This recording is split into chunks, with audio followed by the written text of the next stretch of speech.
Hi, everybody. Welcome to Fly Free Bird Podcast. I have a very special guest today. This is my own father, Mr. Rick Dorish. Welcome. Thank you. Yes, I'm very happy to have you. Thank you. We are on the road. We're in Bermuda Dunes, California, so you can see the beautiful golf course behind us if you're watching it. And I just wanted to chat with you, Dad, because you have 78 years of life, and I know you have a few stories of breaking free, and I just kind of wanted to hear about it. Okay. All right. So you're a Pittsburgh boy, right? Correct. So tell me first a little bit about growing up in Pittsburgh. Pittsburgh is the greatest city to grow up in the United States. It's a great sports town, great ethnic type foods, and I left there when I was 18 years old.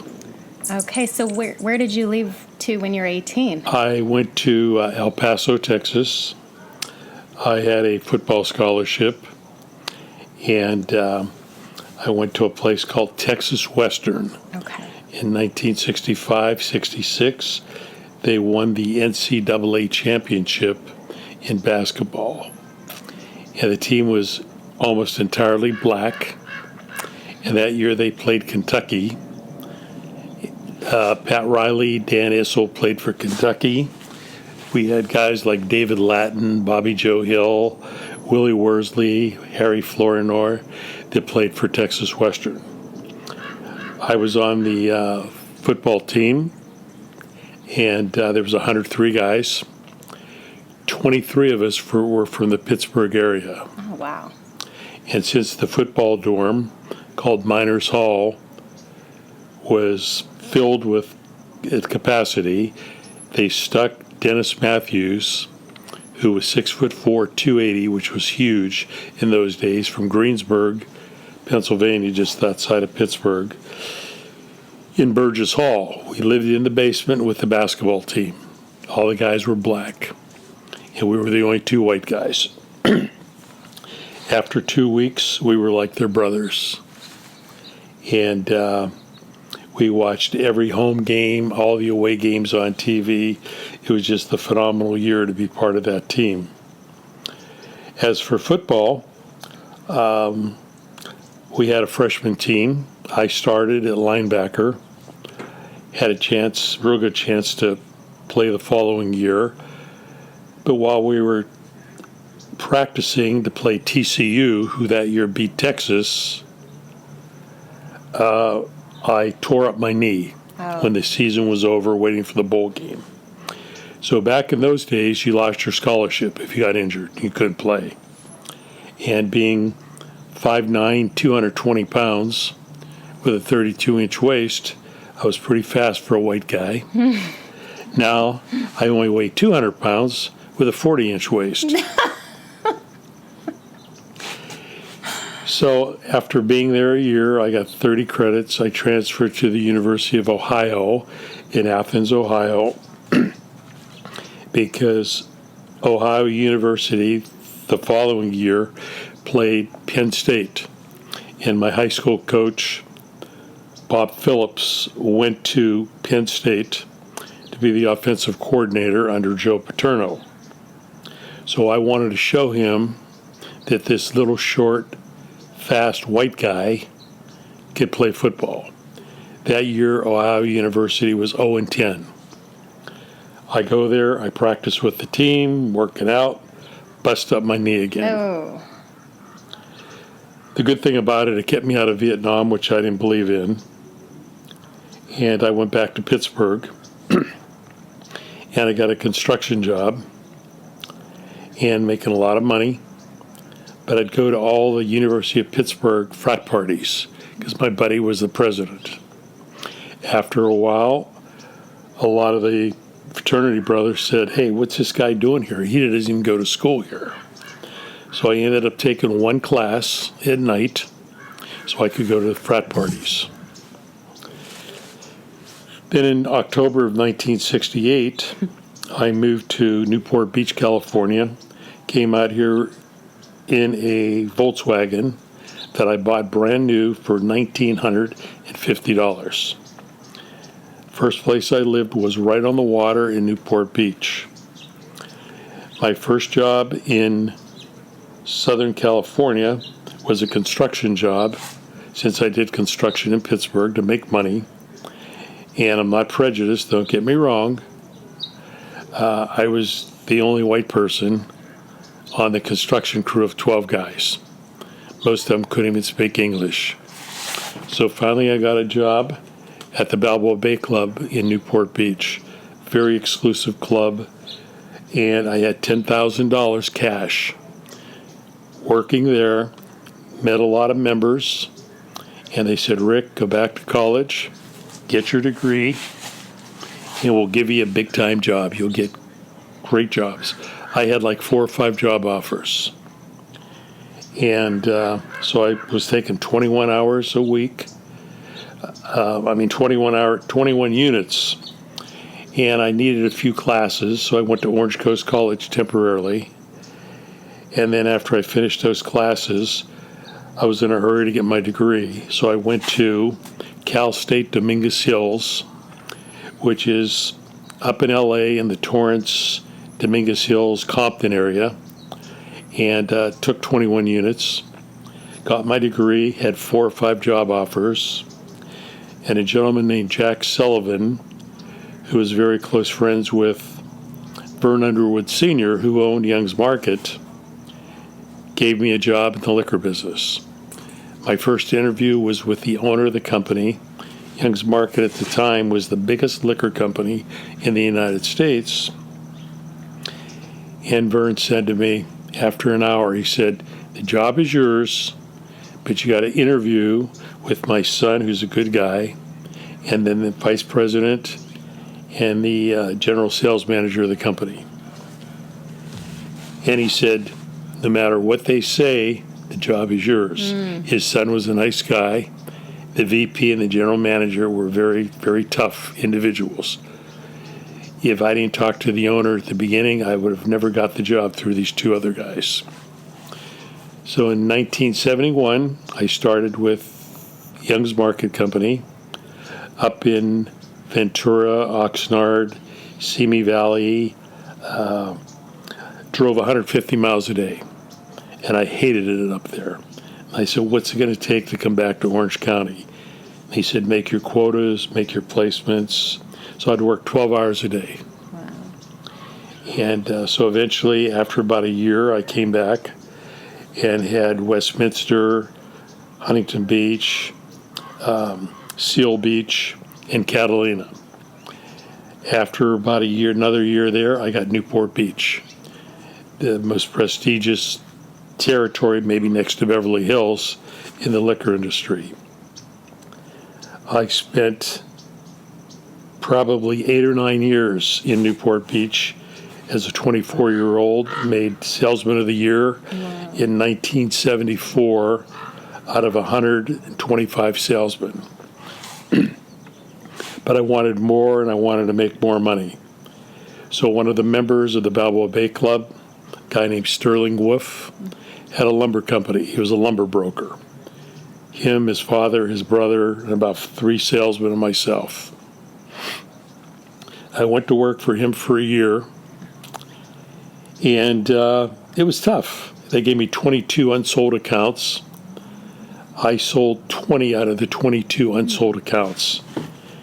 And most of the lumber yards didn't like Sterling Wolf.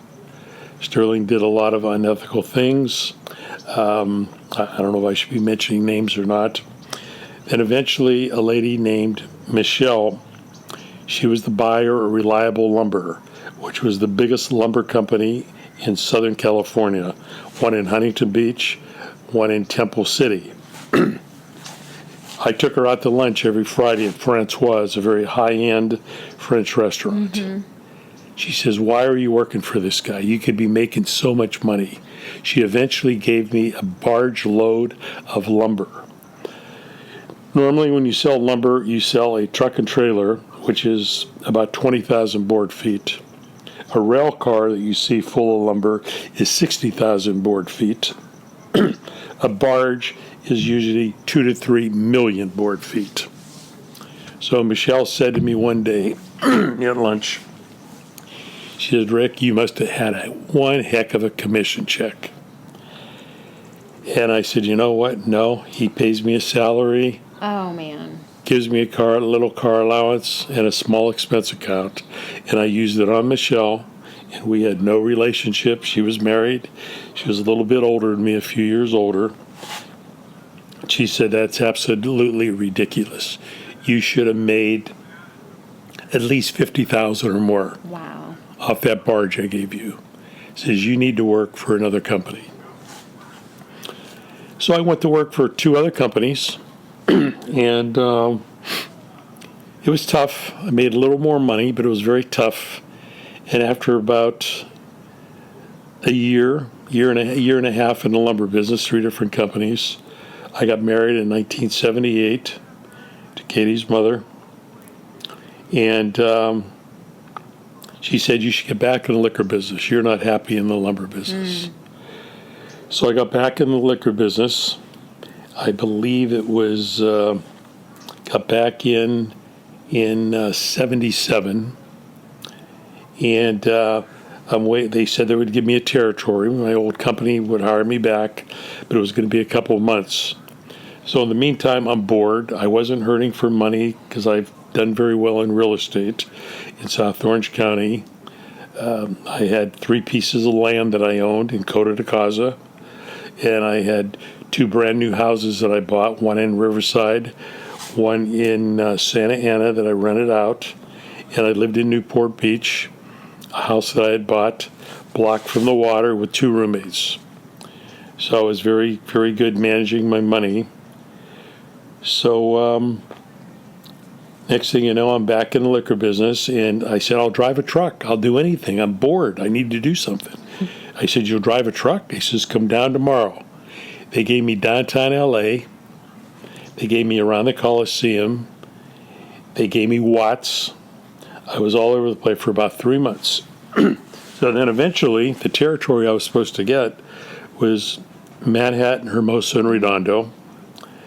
But they said things were put on hold. So instead of driving a truck, we're going to give you downtown L.A. Oh, wow. And they gave me a guy that worked at the Sportsman's Lodge in San Fernando Valley. And he was a Cuban guy, big, heavy-set guy. Next thing you know, he's working with me for 3 months. He can't figure out what's going on.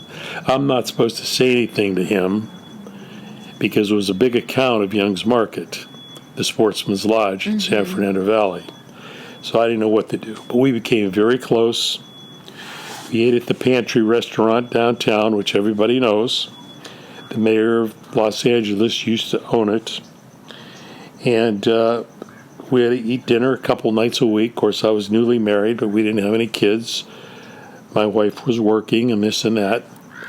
So then eventually I get the territory, Manhattan, Hermosa, Redondo, which was a great volume territory, but I'm living in Newport Beach because at the time I couldn't move up there because interest rates on mortgages were 12%. Oh, wow.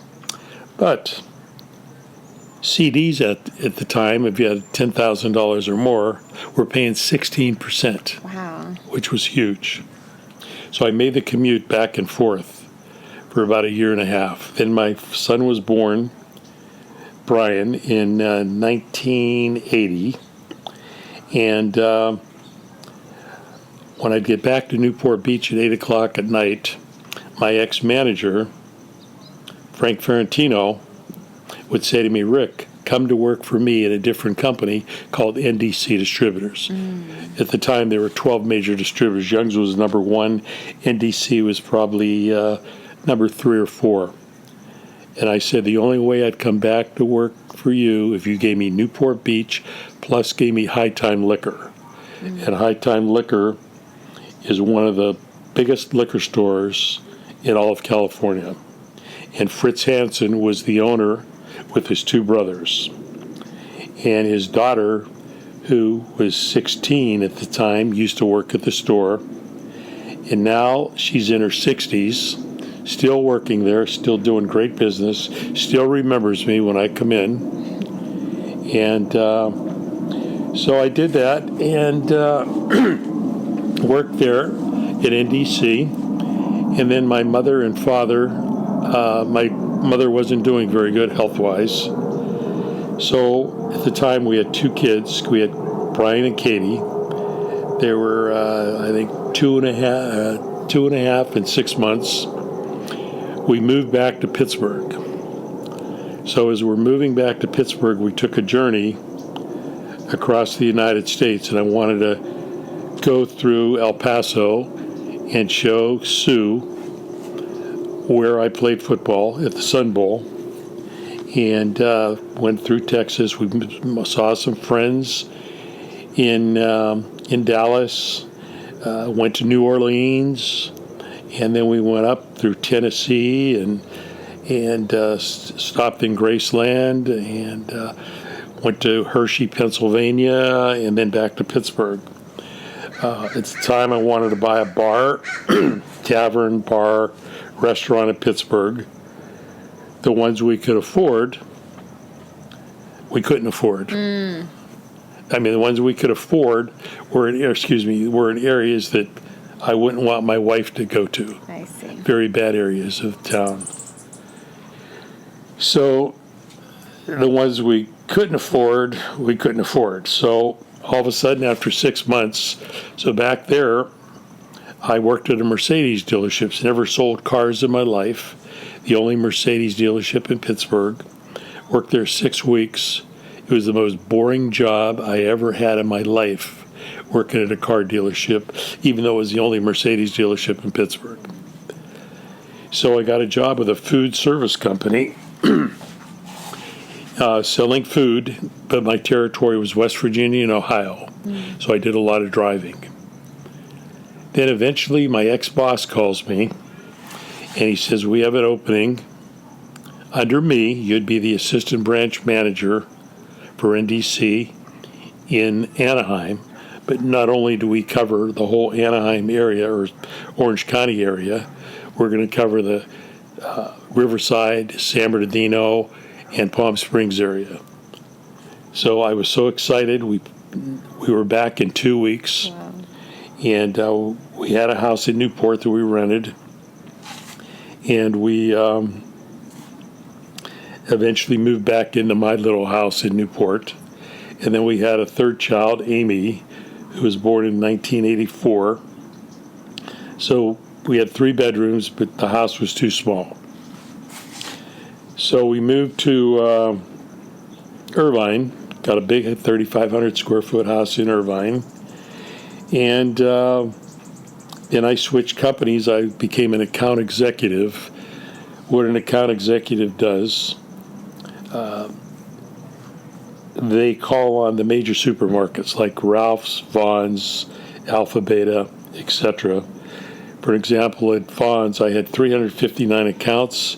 At Ralph's, I had about 247 accounts. Alpha Beta, maybe 130. And then I also had an account called Price Club. And I used to fly to Denver to meet the buyer in Denver. And I was one of the few salesmen that would fly to Denver, stay overnight, and his favorite place to go would be Morton's Steakhouse. And he was a big, heavy-set guy, and he loved to eat. But by just doing that, it was carte blanche. I got whatever I needed. I needed 1,000 cases or 500 cases. He would order it. And that was with a company called Bohemian. So I was with Bohemian for about 5 or 6 years, had a lot of great friends there. And then there were a lot of rumors that Bohemian was going to close up. So when I heard those rumors, a gentleman named Barry Halfin, who was a Pittsburgh guy, and he knew me very well, not only from being Pittsburgh, but we'd always have a softball tournament every year, Los Angeles against Anaheim.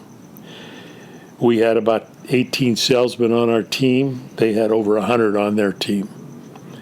So they would pick their best players. I would pick my best players, and we would beat them every year. We'd play 3 games, and would usually beat them 2 out of 3, or beat them, And Barry liked me because he said I hit a softball like most guys hit a golf ball.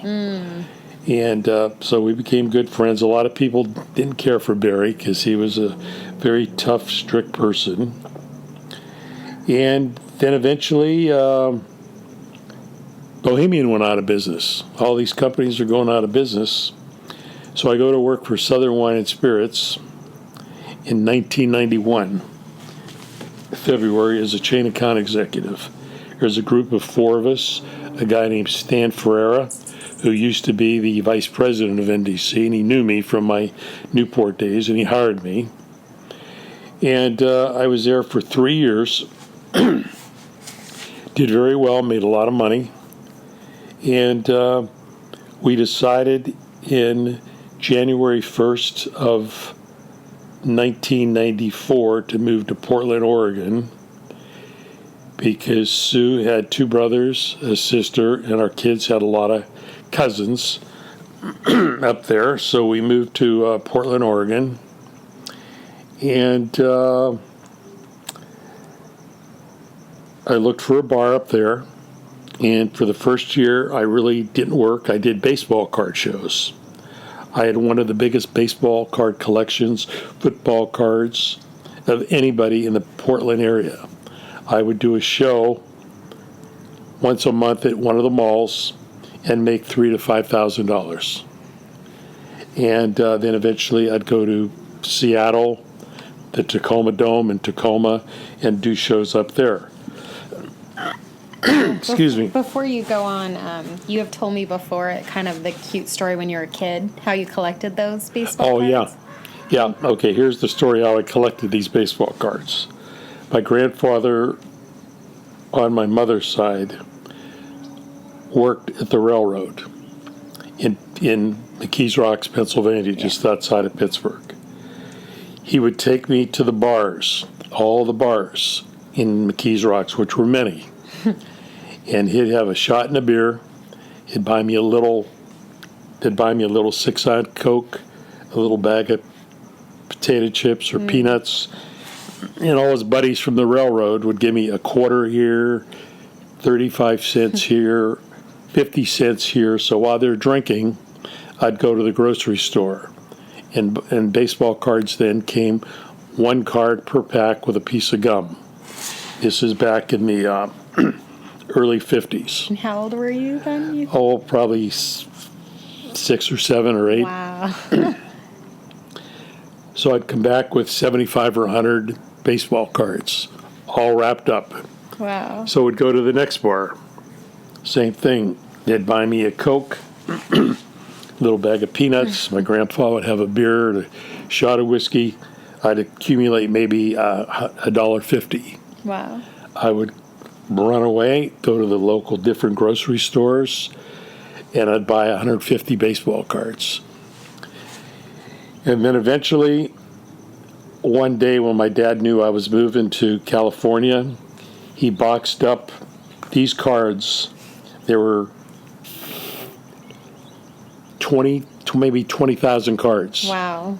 In these 2 big boxes. He put handles on them. Mm-hmm. And we checked them in with the luggage, with handles so I could pick them up. They were so heavy. So eventually none of my kids were into baseball cards or football cards, and that's when I started doing these shows. Actually, I even started in Southern California doing shows at the Anaheim Convention Center, some of the big hotels. I remember doing a show with Yogi Berra. Wow. And we had an earthquake. And Yogi and I run out together. Are you serious? And he says, "Oh my God!" I said, "I can't believe this. This place, Southern California, is full of nuts and fruitcakes." Yogi Berra. Yogi Berra said that. I didn't know you met him. But Yogi Berra was played catcher for the Yankees, as everybody knows. Shorter than me. He was about 5'6", 5'7". Wow. A little guy, and we're both out there standing there outside. I forget the hotel we're at. And he says, "I can't believe this place, these earthquakes." But he made that comment. But Yogi was always making comments like, "It's never over till it's over," and things like that. So that's how I accumulated all these cards. And all my cards were in mint condition. I must have had, not exaggerating, 75 Mickey Mantle cards. Wow.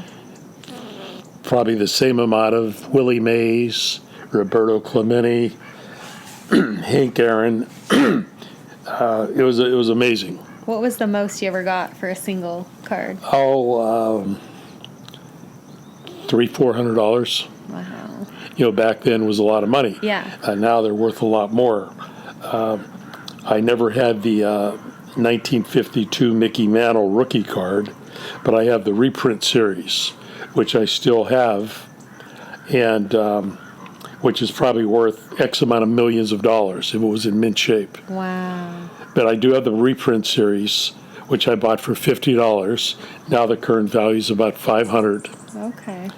Plus, my father had a cousin that played in the major leagues named Harry Dorish. He played 10 years, mainly with the Cleveland Indians and the Chicago White Sox, and I think maybe a year or two with Baltimore. And he's also in that collection of cards. But I've had many of his cards, like from 52, 53, all the way up to about 1956. I never met him, of course. No. And Hello. Hello. so that's how I got started with that's how I got started with the baseball cards. Wow. So that's what you did for a year in Oregon? Yeah, that's what I did for a year in Oregon. But when we first moved to Oregon, I had X amount of cash because like I said, I owned the properties in Cota de Caza and two houses, one which we still had in Newport. No, we sold that one in Newport, excuse me. So I did have some cash. So I bought a bar, the building, which was about 2,200 square feet, and a 4-foot, 2-story house next to the bar on 2 acres of property in Forest Grove, Oregon. And in Forest Grove, Oregon, the place wasn't even for sale.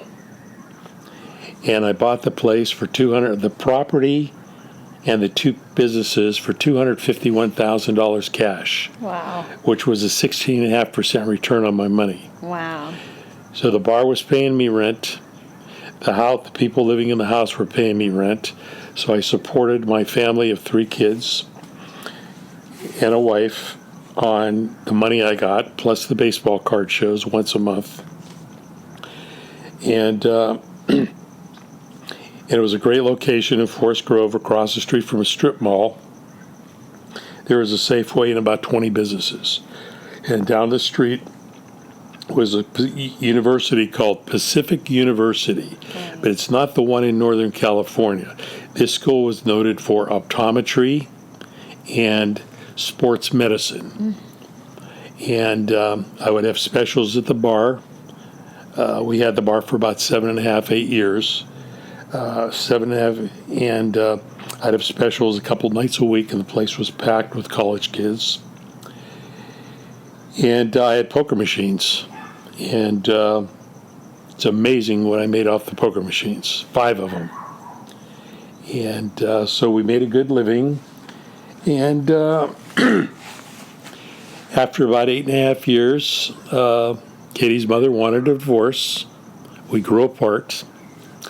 And it's funny we grew apart, but here we are now, living in Bermuda Dunes together. She's been living here about 2.5 years. And so anyway, we got a divorce. And in February of 2002, I moved down here to California.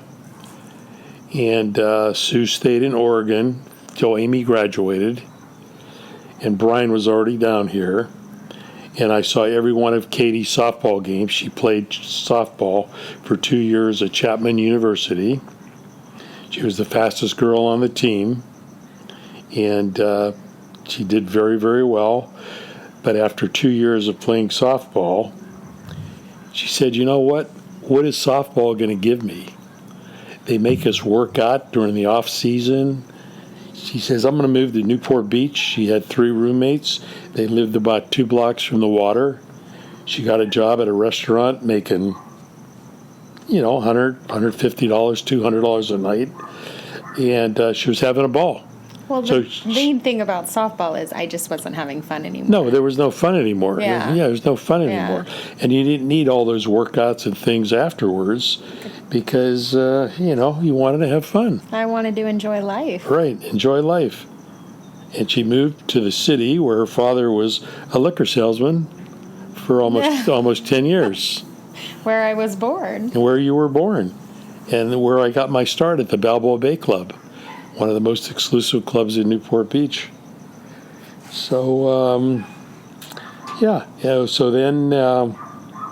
Can we go back a little bit, though, okay, to sure. you owning the bar?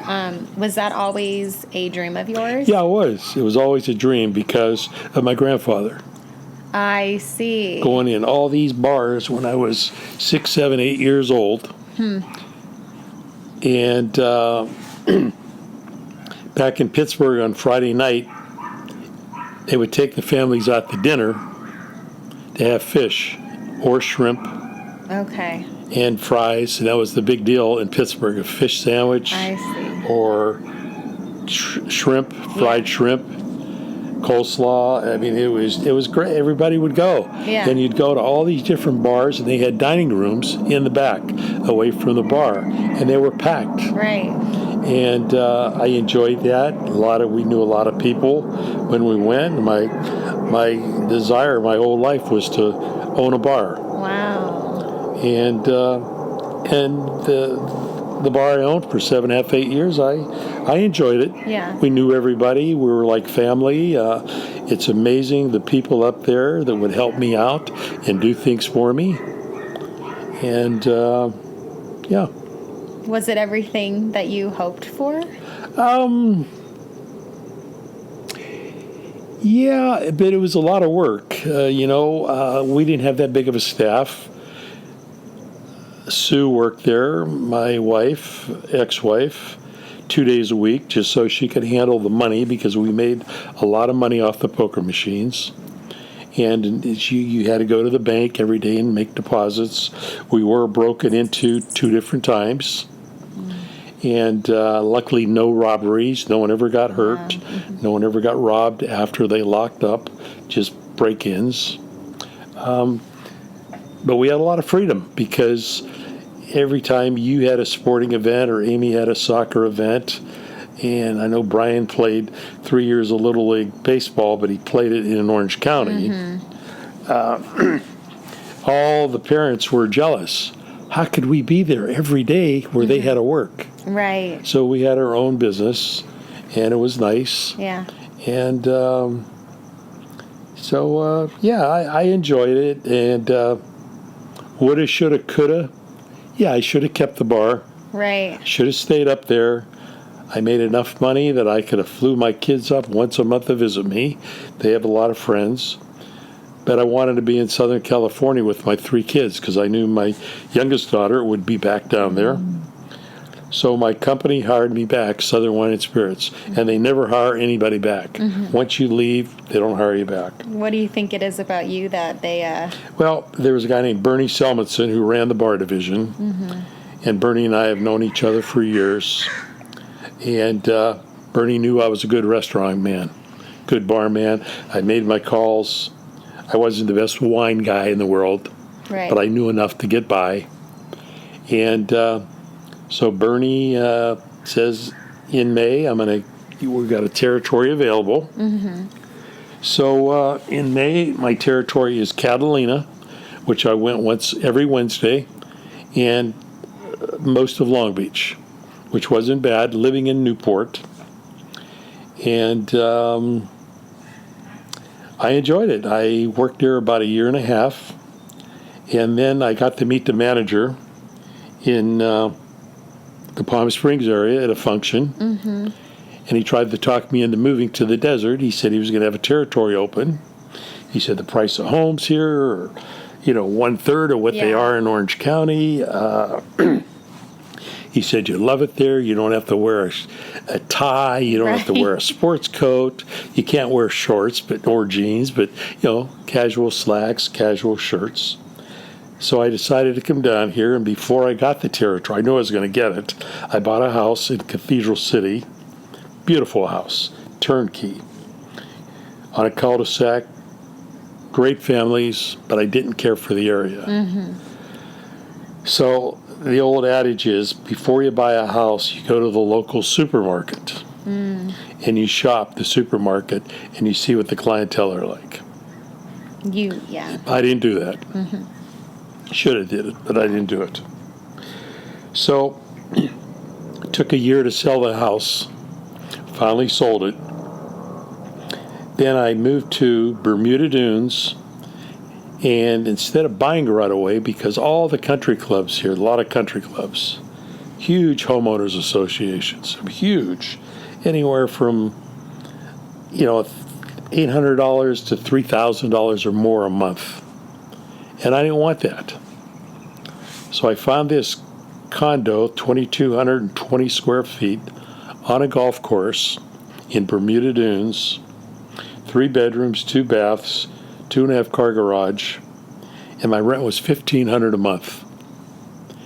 And I said, why in the world would I want to buy another house at my age when I'm paying that for rent? Right. Because their homeowners association was $800. Right. Which I didn't have to pay. Right. So I got free cable TV, free internet, free water, free landscaping, free 4 pools, tennis courts. So I rented here for probably 15 years and paid $1,500 a month. The whole time? The whole time. Wow. So then eventually... Most people can't even rent a room for that. No, you're right. Most people can't rent a room for that much. So eventually, they tried selling it a few times. They couldn't sell it. So they says, well, we're going to put it on the market. This was 4.5 years ago. And interest rates then were like 3%. I got a 3.33 loan 4.5 years ago. And the real estate lady who's had it listed many times says, Rick, it's going to sell in a week. It's going to sell in a week. But the owners want to give you first opportunity to buy it. And they're going to offer you could buy it. They're going to offer it to you at $50,000 below what they're going to try to sell it for. And the price they're going to put it up for, it's going to sell. And her name is Diane Flaherty. She's a great lady. She used to be a professional golfer. She's still in the business here. She said, Rick, you would be insane not to buy that house at that price. And then within about 3 years, the price almost doubled. I don't want to go over any figures or numbers or anything. And now Katie's mother's living here for 2.5 years. We tolerate each other. Yeah, but everyone thinks it's an interesting story. Yeah, it's a very interesting story, but she's the mother of our 3 children, and she's a good lady. And we inherited our other daughter's cat 2 years ago. And the cat was here for Christmas. And after about 3 or 4 days, when Katie and Amy were leaving, the cat ran away. We couldn't find it. They looked for it for 3 to 4 hours. Cat's never been to my house before. So after 3 or 4 hours, they left. The next morning, the cat's at the back door, which is right on the golf course, meowing at 6:30 in the morning. And ever since that day, Sue, Katie's mother, and the cat are inseparable. Well, yeah. So I am chopped liver.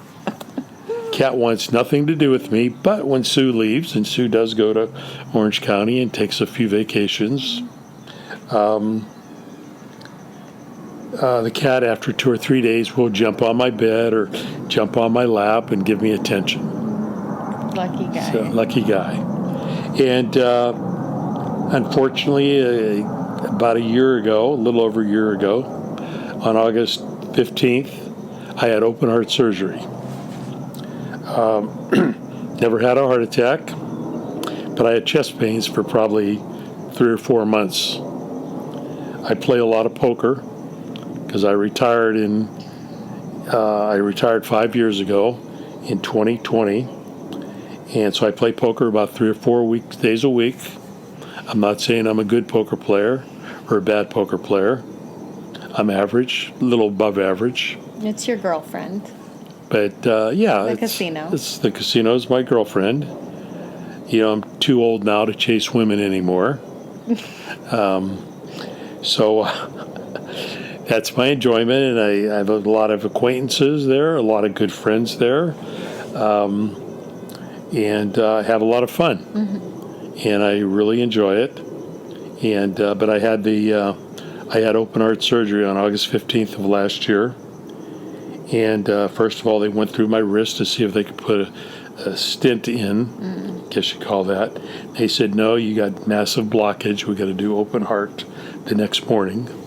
Luckily, there's only 2 doctors, 2 heart surgeons in all of Coachella Valley of 350,000 people that do open heart surgery. And I was lucky enough that these 2 were available. And I just can't believe they're the only 2 that do it. If one of them is on vacation, yes, they'll get another heart doctor to assist because you need 2 doctors plus all the nurses. Right. And it was a piece of cake. I took no medication when I left. I went in on did it Thursday, walked out on a Monday, and the only complication I've had in the it was the first 30 days afterwards, I couldn't sleep. So I tried every medication you could think of. Right. And so none of them worked. And then finally my primary care doctor, who's a woman, and by the way, all my doctors are women. And she said, I'm going to send you to a psychiatrist. And the psychiatrist... About time. Pardon me? And of course my ex-wife said I should have gone to a psychiatrist 40 years ago. And so I go to a psychiatrist, and he recommended Xanax, which none of my primary care doctors recommended. And the Xanax puts me to sleep. He said if you were 25 to 30-year-old, I would never recommend Xanax, because if you mix it with alcohol, drugs, whatever, it's pretty bad. But he said, an old man like you that's 78 years old, you need your sleep. So, that's about it. Any questions? Well, Dad, I mean, thank you for the rundown, but I want to go like a little bit, oh, sure, sure. deeper, because those are just facts of your life. Oh, okay, go ahead. So, I mean, I guess what prompted you originally to leave Pittsburgh, and make your way to California? Why did you decide to come to California? In 1966, a buddy of mine, Randy Herzog from Pittsburgh, football player, him and I wanted to go to spring break. We wanted to go to California. We had a friend on the football team named Tim Mills, who Tim eventually became the head coach at Santa Ana Junior College. And he lived in Encino, California. So instead of hitchhiking out, because Randy's check never came in, but my check came in, we went. Rudolph Chevrolet had a dealership in El Paso and Phoenix. So they gave 5 cars to 5 of the football players that lived in the Phoenix area for spring break. And I rode with Fred Carr. Fred Carr was 6'4", 245 pounds. He was the number 1 draft choice of the Green Bay Packers from Vince Lombardi in 1967. So we drove with them, and Randy went with Joe Henderson. I forget who Joe went with in the pros, but he was one of our defensive tackles. We went to Phoenix. That night we partied with these 2 guys. And we were the only 2 white guys at all these parties. But they know we walked in with Joe Henderson and Fred Carr, a number 1 draft pick in the NFL. They treat us like kings. That night, we spent the night at Fred Carr's house. Wow. Fred Carr's father, the next morning, took us to Interstate 10, which will take you into California from Phoenix. Oh, okay. So we went on Interstate 10 and we put our thumb out and we got a ride Wow. to downtown Los Angeles. Wow. And for some reason, we didn't have Tim Mills' phone number or anything. We knew he lived in Encino. We knew he played junior college football at Encino Junior College. So we take a bus from downtown LA to San Fernando Valley. We get on campus, and it was a weekend. Mm-hmm. The janitor was there. Mm-hmm. The janitor knew Tim Mills because he was a star football player. Uh-huh. He let us in one of the buildings, looked up the information, got us Tim's phone number. We called Tim. Tim's father came down and picked us up. Tim's father was the branch manager of Bank of America. Beautiful home, but we stayed in, they had a big motorhome, so Randy and I stayed in the motorhome at night, and we went to parties at Malibu. Okay. And we went to Malibu Beach, and we said, this is incredible. Right. Incredible. Wow. So that's what motivated me to move to Southern California. But you originally went out there when you were in Texas. Yeah, when I was in Texas in 1966. Wow. Spring break with Fred Carr, number 1 draft choice. Yeah. And, we had in the 67 or 68 draft, we had 2 number 1 draft picks. Fred Carr with the Green Bay Packers, George Daney, Kansas City Chiefs. And we had 2 number 2 draft picks. Bob Wallace with the Chicago Bears, wide receiver, and the guy for the Minnesota Vikings, number 40, not Bob Wallace. God, I can't think of his name right now. I'll think of it before it's over. And we had some great guys. Even Billy Stevens, our quarterback, was the number 3 round pick for the Green Bay Packers. And this is all coming from your high school then? Or from your college? No, these are from our college, from Texas Western, who the next year was called the University of Texas, El Paso. People that know football call it UTEP. Right. UTEP. Wow. So, I mean, it sounds like football has been a huge part of your life. Oh, yeah. Always was. It's right. It always was. So, I mean, as a kid, how did you get started and Okay, well, we played in my backyard as a kid. We had a big backyard. It was kind of hilly, went up a hill, because kids would all come there and sled ride during the winter. So what we would do, we would get sheets, tear them up, and tie them together for out-of-bounds markers. And we would play tackle football in my parents' backyard, which was big. Wow. And there'd usually be, 5 or 6 guys on each team, would wear helmets, face masks, shoulder pads, and we played. And then in high school, our high school team, I made the 9th grade team as an 8th grader. I see. And there was only very few 8th graders that made the 9th grade team. And then when I was a sophomore, there was only 8 sophomores that made the team when I was a sophomore. And then in high school, we lost 1 game in 4 years. We were state champs. Wow. Oh, every year in Western Pennsylvania. It was called Montour High School. Wow. Address was McKees Rocks. And they even had I'm not sure what you call it, Dick Butkus, about 10 or 15 years ago, he did a series on TV where he became the head coach for 1 year at Montour High School, because Montour High School was always noted for state championships, and then all of a sudden it went downhill. And some of the famous guys that I played with on my high school team was amazing. Ted Kowalik, number 82, played for the San Francisco 49ers. In 1969, he was a first-round pick in the 7th pick. O.J. Simpson was number 1. Ted was number 7.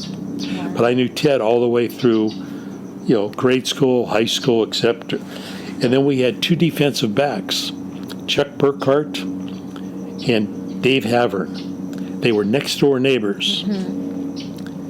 Chuck went on to be the starting quarterback at Penn State. Dave Haverin went on to become the starting quarterback at the University of Pittsburgh. Next door neighbors. Wow. They played against each other. That's almost like a USC UCLA rivalry, but they were their houses were next door to each other. Yeah. Absolutely amazing. And then we had a lot of other guys who went to the Naval Academy, Cornell, Tennessee, a lot of big time schools. And of course, I went to Texas Western with a guy named Dennis Bishop. Mm-hmm. Dennis was married, had a kid, so we drove together in 1965 to El Paso with his wife and baby in an old beat-up Volkswagen. Mm-hmm. And I lived with him for about a month until the dorms opened up. Wow. So, were your parents supportive of you playing football? my dad played football. My dad played semi-pro football until I was like 7 years old. Oh, I didn't know that. And he got $150 to $200 a game, which back in the early 50s was a lot of money. Wow. So, he played semi-pro football. What position was he? He was a lineman. He was a guard. Okay. He was taller than me and weighed a little more than me, and he was an interesting character. He was a lieutenant in the Air Force. He was a lead navigator. He flew 40-some flights over Germany, and his pilot was a gentleman named Ken Cavanaugh.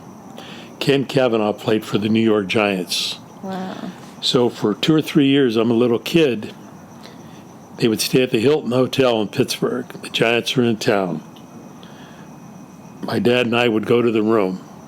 They'd order a bottle of scotch, and then order a couple of little Cokes for me and a couple of little treats, and they'd talk all night long until the next morning of the game. And then I did get to see him play in a couple games. But that was my father's pilot. Wow. And then he worked at a place called Pittsburgh Des Moines. He was the plant manager at Pittsburgh Des Moines. It's a fabricating company.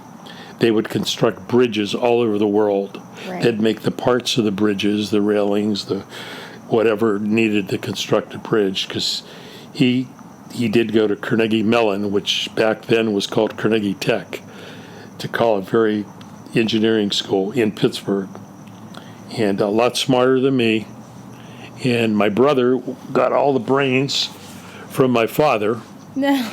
And but then again, I'm just a hardworking guy that knew how to make a buck and sell a little whiskey. Sell a little whiskey. Do you think you could have gone pro? No. If you didn't mess up your But knee. the guys back then in the mid '60s weren't as big. Yeah. I mean, we had offensive linemen that were 235 pounds. And now the linemen are 330 pounds. Oh, jeez, yeah. So they were a lot smaller. So I was actually big. Yeah. For at the time. But I used to work out, and I lifted a lot of weights, and now I'm embarrassed to go to the pool and take my shirt off. You never used to be. I never used to be, but so. Well, I mean, what do you think gave you your work ethic? Pittsburgh people have a great work ethic. They're amazing. Some of the greatest athletes: Dan Marino, Jim Kelly, Joe Montana, Joe Namath. Just to name a few from Pittsburgh. Mike Ditka, Mike Holmgren, who used to be the coach for the Green Bay Packers and the Dallas Cowboys. He's a Pittsburgh boy. There are so many people. Michael Keaton. Back in 1977, we tailgated with Michael Keaton in San Diego. Wow. Before Sue and I got married. There were probably 40 of us. My roommate at the time, a guy that rented one of my rooms in Newport Beach, Paul Nolan, was very good friends with Michael Keaton. Paul was probably in about 10 of Michael Keaton's movies. But what do you think, for you, though? I just saw the way how hard my dad worked, how hard my grandfather worked, and just how hard my uncles worked. My dad came from a big family. He was the baby of 8. My mother, she came from a small family, 2 brothers and her, and she was the oldest. But Pittsburgh people, I mean, they are, not being prejudiced, they are the greatest people in the United States. I mean, I've met people from all over. Right. Different cities, different countries. When I meet people from Pittsburgh, we just click. It's called the Berg. The Berg. They call it the Berg, we just click. And that's why back in 1982, when we moved back there, did I go over that? Or we moved back to Pittsburgh for 6 months, where I was looking to buy a bar. But I'm surprised if you loved it so much, why you didn't want to stay, or... I didn't want to stay because I didn't like the weather. I didn't like the ice. I didn't like the snow. Right. And when I went on that spring break to California in 1966 with Randy Herzog, and saw what Malibu was all about, right. I said, this is where I want to be. And my parents said, hey, do what you need to do. Wow. He says, you could be in Vietnam. I did get out of Vietnam. I didn't believe in the war, but then again, my knee kept me out of Vietnam, my knee surgery. And the doctor. And the doctor from Pittsburgh. Right. Do you want to hear that story? Sure. Let's hear how close Pittsburgh people Well, are. while I was in El Paso, and I lost my scholarship, I'm living with 3 roommates, but still going to school because I want to get that 1 year in. I get called in for the draft to get my physical. And I go to El Paso, and of course El Paso is predominantly Hispanic, and I'm one of the few non-Hispanic people there.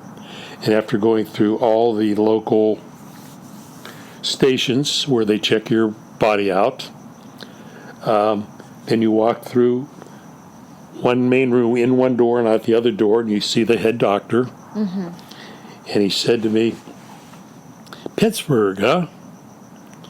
He said, do you know anybody that plays for the Pirates? And I told him a couple people, Bob Pretty, who was a pitcher at the time, Dick Grote,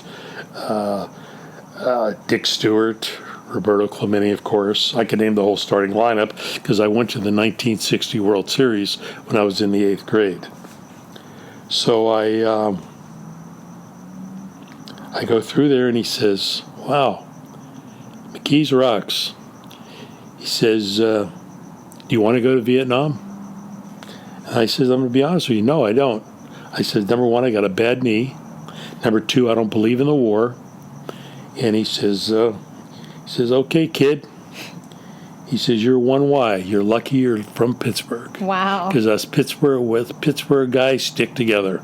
And I don't believe in the war either. And he says, today's your lucky day. Wow. Good thing you're from Pittsburgh. So.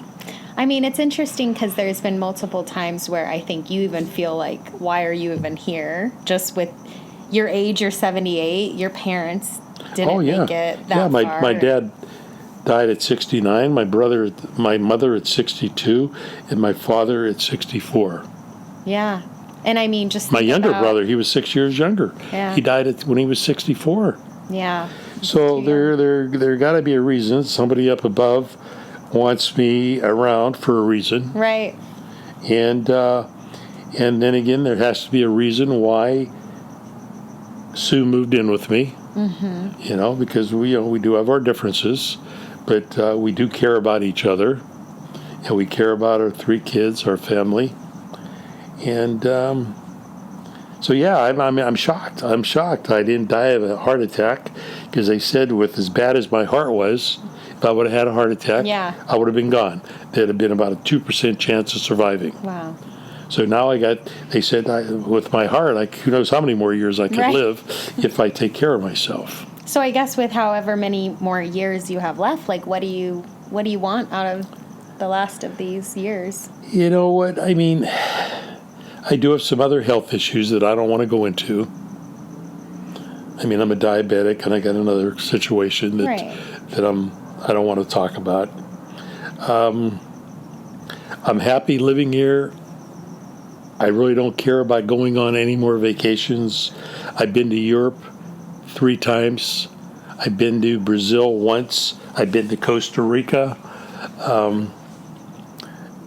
The only place I haven't been has been Asia, which I'd like to go. But I'm just content living where I'm living, going to the casino, and what keeps you young. Some of my best friends are in their early 90s, and these guys are in phenomenal shape. I got a real good friend named Howie Braverman. Howie is 90 years old. He'll be 91 in March. He had a nervous breakdown at 79 years old. You know why? Because Howie could not play full court, which is 94 feet, basketball anymore. Here's a guy, 79 years old, running up and down the court. Yeah. And he had a nervous breakdown. He had to go on all kind of medication. But he did play high school basketball with Sandy Koufax, as a friend of his. And Howie played college basketball. And he played until he was 79. That's amazing. And here he is still playing poker. Doesn't have to wear glasses. He walks twice as fast as I do. He only has one problem. He has a hearing problem, and he only hears about 30% of what you say. So you got to speak very loud, but he reads lips. And he's a great guy. Had a big business he owned at one time up in Beverly Hills. Had 500 employees. His wife, Sue, and I, met his wife for dinner. She's 90 years old also. You would think she was in her early 70s. And they're just great people. But he said the key is being active. Being active and being around people and laughing and joking. Howie had his own TV show in his 60s called The Comic Psychic. And you could look it up online. You could see him. He looks almost identical. He's as funny as could be. And he wrote jokes for all the major comedians back in the 50s and 60s. Wow. And he must call me every day. And I have another good friend out here. His name is Shaw. His real name is Soren, Soren, Alexandrian. He's Armenian. We've been good friends out here. We're probably the best friends in the desert for the last 15 years. Yeah. And he's just a fabulous guy. He had a great position with the, I don't want to go into details, with the Los Angeles County, where he was the head of a certain department for many, many years. He doesn't brag. He's not conceited. The guy still plays tennis 4 days a week. He's 73 years old. He's in great shape. He looks good. Great guy. We talk and text every day. There's probably not a day that goes by that we don't talk to each other or text each other. So, You probably have more friends than people my age. Really? It's a possibility. And I still stay in touch with a lot of my friends in Orange County. And I stay in touch with 4 of my high school teammates, football teammates. Yeah. 4 of them. We call each other all the time.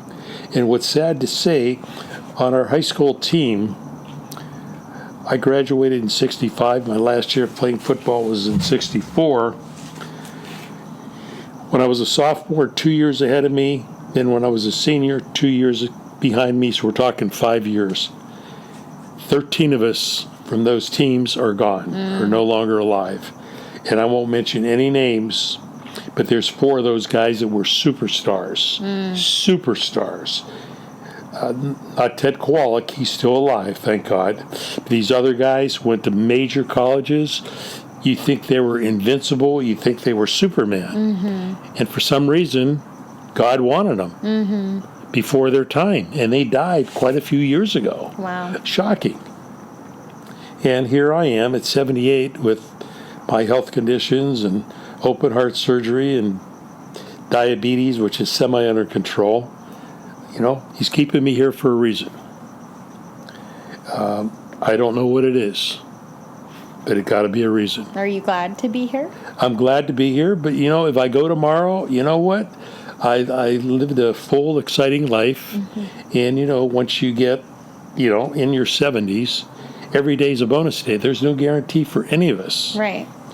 So, but I think I'm going to make it into my 90s. Okay. Like Howie, and 3 other guys I know that I play poker with. I won't go into their names and things like that, and because it's possible. But I think, like you said, the biggest thing is like movement and friendship, really. Right. You got to move the body. I still go to the gym. I don't lift heavy weights. I do some leg exercises, a little bit of bike, but I learned to do that. I used to do that all the time, but I learned to do that because I had to go to physical therapy after my open heart surgery. Yeah. And but it's just the movement and laughter. And laughter is the most important thing you could do is laugh. Yeah. And I have another very good friend, well, 2 of them, Stan Ferreira, my ex-boss, and Neil Markley. Hopefully they listen to this podcast someday. They're both 87 years old, and it's amazing. Stan at 87, who used to run our company, liquor company, he's one of the strongest guys at the gym. He's amazing. He owns a Bentley, a brand new Bentley. He owns a brand new Corvette. And it's amazing. And then Neil, both of these guys still go to the gym. It's amazing. Neil uses a walker now, but his mind is still there, and both their minds are there. Yeah. We had dinner probably a month ago. I was in Orange County, and it's amazing to see these 2 guys, how good they look at 87 years old. Yeah, so friendships really important. Friendships are great. And I've been doing fantasy football with this group of guys since 1983. There's 5 of us. They're there. Of course, we've added some new players in fantasy football since 1983. And that's one of the most fun things I enjoy in life is fantasy football for the 18 weeks that we do it. Yeah. The camaraderie, kidding back and forth, who's in first, second, third place, etc. And you still got those friendships. Yeah. Now, just looking back through your whole life, what would you say some lessons you learned that you would not have known when you were a 20-year-old kid? Lessons that I've learned? Yeah. Or advice to your 20-year-old self, I guess. It's kind of a tough question. I know we should have never got a divorce. I didn't want the divorce. Your mother wanted a divorce. But a lot of times women and guys do the same thing. They talk to their girlfriends. And if their girlfriends don't like you for some reason, they'll try to convince that person to get a divorce. Same thing with guys. If guys don't like your wife and you're going through a divorce, they try to convince you.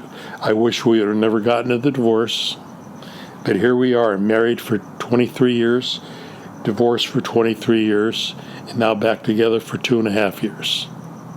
And it's basically friendship and family. So I regretted getting that divorce 23 years ago. But your mother was very adamant about doing it, so what are you going to do? There's no way I could have changed her mind at the time, but she's a great lady. She's a great mother. You kids couldn't ask for a better mother than her. And at this stage of my life, I'm glad I have her here. She helps me out a lot. And yeah. But is there anything you would give advice to yourself at 20 years old from everything you've learned? Well, I never did drugs. Never did drugs once in my life. I would drink. And that's why I hardly ever drink now, because I remember younger days where I would drink and get sick and never thought about DUIs. But I don't know. I just hard work, be honest to people, and don't do drugs. Drugs are killing hundreds of thousands of people just here in the United States every year. Yeah. And I don't know if it's because of their parents or what, but sometimes parents have no control over your kids. It's who they hang out with. Luckily, our 3 kids, or my 3 kids, were never involved in drugs. I know they did a little bit of alcohol, this and that, and yeah, just hard work and be honest to people. Yeah. Well, your word is golden. Yeah, my word is golden. I mean, if I say I'm going to do something, it's a done deal. Mm-hmm. I will never go back on my word. And I'm always punctual. And a lot of my friends are always punctual. I know a lot of people that aren't. They're always 15 minutes late or 30 minutes late. So stay true to your word and be punctual. And I'm sure your buddies will love hearing more about your story. Do you have anything else to add to kind of sum it up, or anything more advice you'd like to give the audience here? Just like I said, not to repeat myself, you got to laugh every day. And some of the women that I play poker with call me the spoon because they say I'm always stirring up controversy. Oh, wow. Okay. But most of the people at the poker tables like what I say and what I do, and I kid around, and I don't get mad if I lose a hand. Some guys or women will throw the cards if they lose a hand. I'm not there to make money. I'm there to have fun and enjoy myself, and that's what I enjoy doing. I tried to get Sue involved. She knows how to play poker, but she doesn't want to do it. She doesn't like to lose her money, even though I would give her money to play small limit games. I think she would enjoy it, but it's hard to convince her to do that. Well, Dad, everybody is different. Everybody is different, and her and I are very different. But she is, like I said, the kids couldn't ask for a better mother than Sue. I wish I spent more time with the kids when I was young, but I was always busy working because we always had beautiful big homes. The kids always had nice cars. We always had tons of presents for Christmas. And so I was busy working, but one thing I regret is not spending more time with my 3 kids.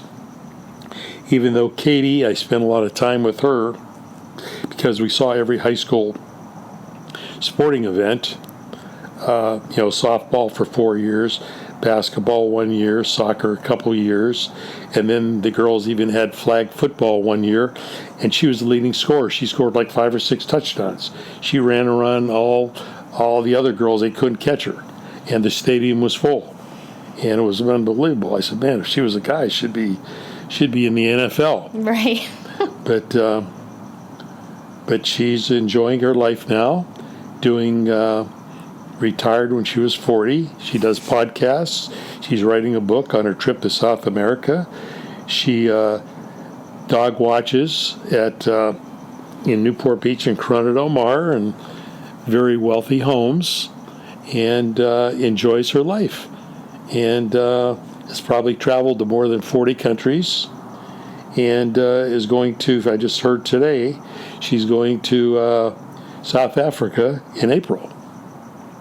I just wish I got to see her more, but she has to live her own life. She can't be babysitting her father and mother. That's why you have each other. That's why we have each other. Yes. All right, we're going to wrap this up. Okay. Well, thank you. Hope I wasn't too obnoxious. Oh, we'll see about that. But I speak the truth. There you go. Yeah. Anything else? There's some very big-time football names there. So I don't know if anybody ever listened to this that's a football player, but anybody back in the 60s would know all these guys that I mentioned. They sure would. All right. Thanks for your time, Dad. Appreciate your story. Okay. Well, thank you. All right. Thank you. Okay. Good night. Good night. Bye.